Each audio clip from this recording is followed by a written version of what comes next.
de souveraineté dama bëgg dugg un peu ci politique de souveraineté bi nga xamante ni da ngeen ko yàgg di tenir comme discours tey ñuy fête suñu 4 avril te ñëpp xam nañ ni indépendance bu ñu ko waxee Sénégal ci France la ko jëlee depuis nga toog ci pouvoir bi ci bopp réew mi ak léegi en termes de relations qu'est-ce qui a changé entre le Sénégal et la France bu weesoo loolu itam bëgg naa xam est-ce que souvent il vous arrive de ressentir des pressions extérieures yoo xamante ni mi ngi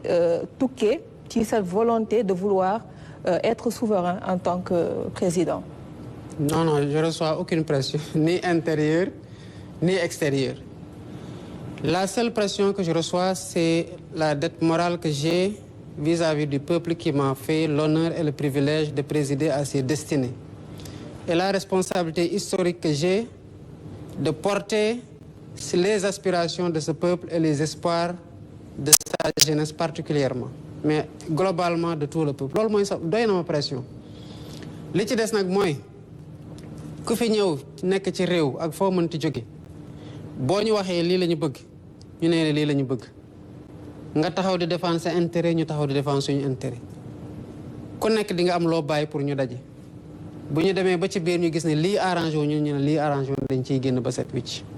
parce que duñu mos a dugg ci loo xamante ne loraange la ci askanu Sénégal. La France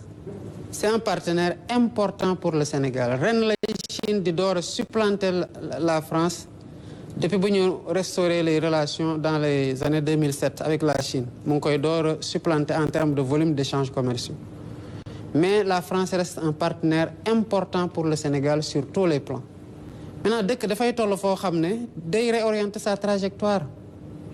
et c'est ce qui s'est passé pour ce qui est de la présence militaire. Mais il faut retenir que ça fait des siècles et des siècles et des siècles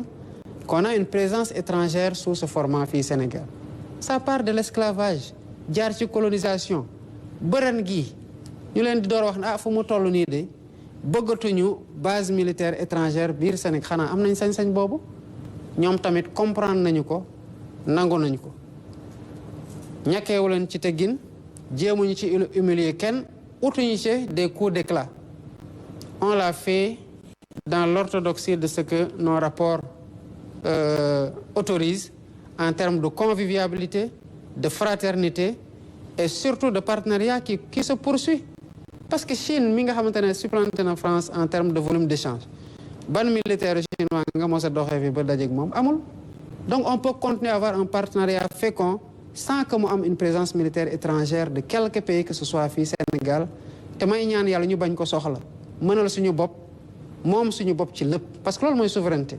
c'est plusieurs pans mais c'est une souveraineté elle ne peut pas être partielle elle est à conquérir nag et à préserver parce que tous les pays ont une volonté de domination et d'hégémonie kenn warul nangu nag subir la volonté de domination et d'hégémonie des autres peuples c'est une question de dignité et le peuple sénégalais est un peuple digne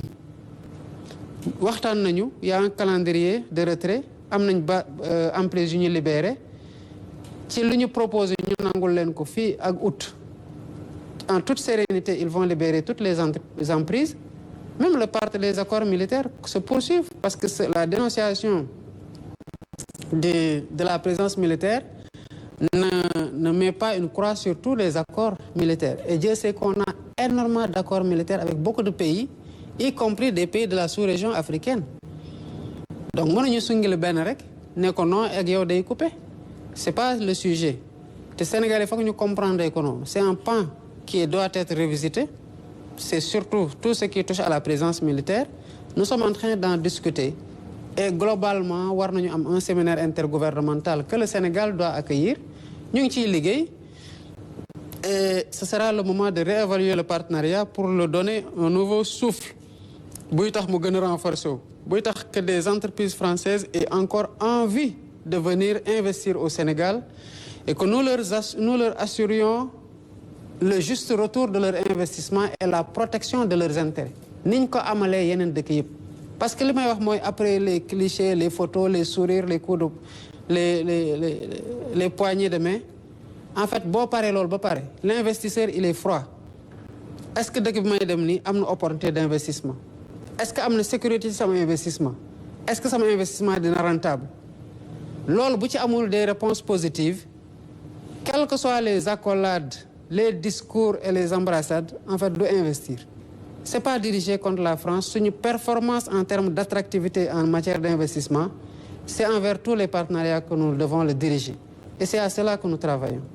Très bien, Monsieur le Président. Donc, on a fini pratiquement tous les volets. Il y a une dernière question pour Maïmouna Ndour Faye.